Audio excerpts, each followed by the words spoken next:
ভবানীপুরে পা রেখে চ্যালেঞ্জ করেছে শুভেন্দু অধিকারী যে এবারে ভোটে হারাবে। ভবানীপুর আর নন্দীগ্রাম এই দু জায়গায় শুভেন্দু অধিকারী দাঁড়িয়েছে ভোটে। উনি বলছে শুভেন্দু অধিকারী যে মমতা বাড়ির পাশে গিয়ে আমি প্রচার করবো। কত বড় সাহস হতে পারে না, মানে সাহস থাকা ভালো, মানে কথাবার্তা ঠিকই বলেছে। হ্যাঁ, এবার দেখা যাক কি হয় ভোটে। প্রথমত আমার ওই শুভেন্দু অধিকারী ওনার কথাটা শুনে আমার ভীষণই মানে ভালো লেগেছে, আনন্দ লেগেছে। আর উনি এমন স্টাইলিশ ভাবে কথাটা বলেছেন, আমার ভীষণ হাসি লাগে। আর দিদির পাশে, বাড়ির পাশে উনি বসবেন না, বাড়ির পাশে গিয়ে প্রচার করে ভোটে। হ্যাঁ, সেই একই ব্যাপারই হলো। তো দিদি সবার বুকের পাটা থাকে না, তো ওনার বরাবরই বুকের পাড়াটা অনেকটাই। উনি যা বলে একদম সোজা সবটা কথা উনি বলেন, উনি কাউকে ভয় পান না।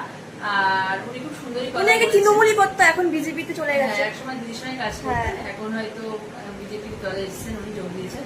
তো যাই হোক, দিদি তো রেগে ফুলে মানে একদম ফুলে ফেপে একদম গোল হয়ে গেছে। দিদি জিতবে ভবানীপুরে নাকি শুভেন্দু অধিকারী জিতবে, ওটাই দেখার বিষয়। এবারে দিদি একদম টাকডুম করে ফাটবে রাগেতে।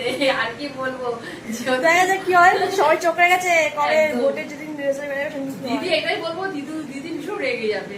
আমি চাই দিদিও জিতুক। সেটাই, দিদি অনেক কষ্ট করে।